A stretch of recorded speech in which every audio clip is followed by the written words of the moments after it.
Hi అండి, అందరికీ నమస్తే అండి. ఈరోజు నేను ఒక చిన్న విషయం చెప్తానండి.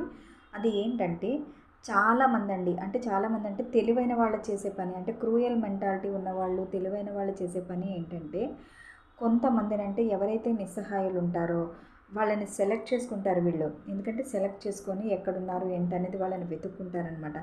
నిస్సహాయులు ఎవరైతే ఉన్నారో వాళ్ళని ఎవరు అంటే అమాయకులు లాంటి వాళ్ళంటే తొందరగా మాటలు నమ్మేటి వాళ్ళని వీళ్ళు సెలెక్ట్ చేసుకొని ఏం చేస్తారంటే లేనిపోయిన అబద్ధాలు మాటలు మాట్లాడడము, లేనిపోయిన వాగ్దానాలు చేయడము, వీళ్ళ అవసరానికి అంటే వాళ్ళని వీళ్ళు వాడుకోవడానికి వీళ్ళ అవసరానికి ఎన్నో మాటలు చెబుతూ ఉంటారనమాట. చెప్పి వీళ్ళ అవసరం తీరిన తర్వాత వాళ్ళని నట్టేట్లో వదిలిపెట్టి వెళ్ళిపోతారండి.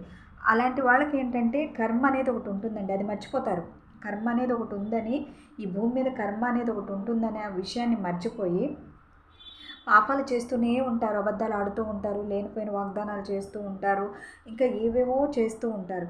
కానీ ఒకటి గుర్తుపెట్టుకోవాలండి, కర్మ అనేది ఒకటి ఉందండి. అది ఈరోజు భగవంతుడు వదిలిపెట్టిన కర్మ అనేది ఎట్టి పరిస్థితుల్లో వదిలిపెట్టదండి. 100% అంటే 100% ఆ కర్మ అనేది భూమి మీద ఎవరైతే మోసం చేస్తున్నారో అనుభవించి తీరుతారండి. ఆ మోసపోయిన వాళ్ళు బాగానే ఉంటారండి వాళ్ళ జీవితం. ఎందుకంటే వాళ్ళు అప్పటికే ఏడుస్తారు, సరే భగవంతుడా ఇలాగా అయిందా నా జీవితంలో, ఇలా వీళ్ళ చేతిలో నేను మోసపోయానా అని అని దేవుడికి చెప్పుకొని ఏడుస్తారు. అది అక్కడితో పోతుంది వాళ్ళకి. కానీ ఎవరైతే మోసం చేసిన వాళ్ళు ఉంటారో వాళ్ళు మాత్రము దానికి వడ్డీ రూపంలోని డబల్ వడ్డీ రూపంలోని దాన్ని కర్మను అనుభవించి భూమి మీద వెళ్తారండి. అది గుర్తుపెట్టుకొని బ్రతకాలి. అది గుర్తుపెట్టుకోకుండా ఈ పాపాలు చేస్తూనే ఉంటారు చూడండి. వాళ్ళ అవసరానికి ఎంతటి పనులైనా చేస్తారండి. ఇలాంటి వ్యక్తులను నేను నా లైవ్లో నేను చాలామందిని చూశాను.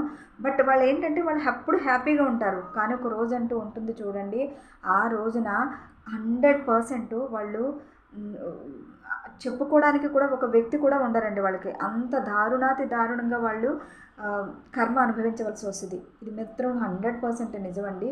ఎప్పుడైతే మనము ఎవరికి భయపడకపోయినా భగవంతుడికి భయపడి బ్రతకాలండి. అలానే కర్మకు భయపడి బ్రతకాలి.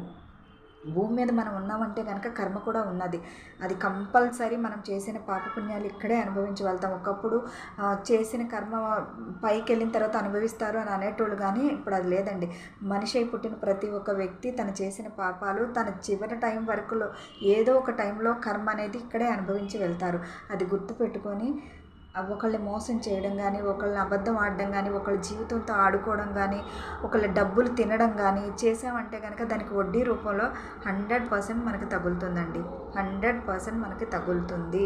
ఇది మనకి కాకపోయినా అంటే ఈవెన్ అనుకొని ఉండంటారు.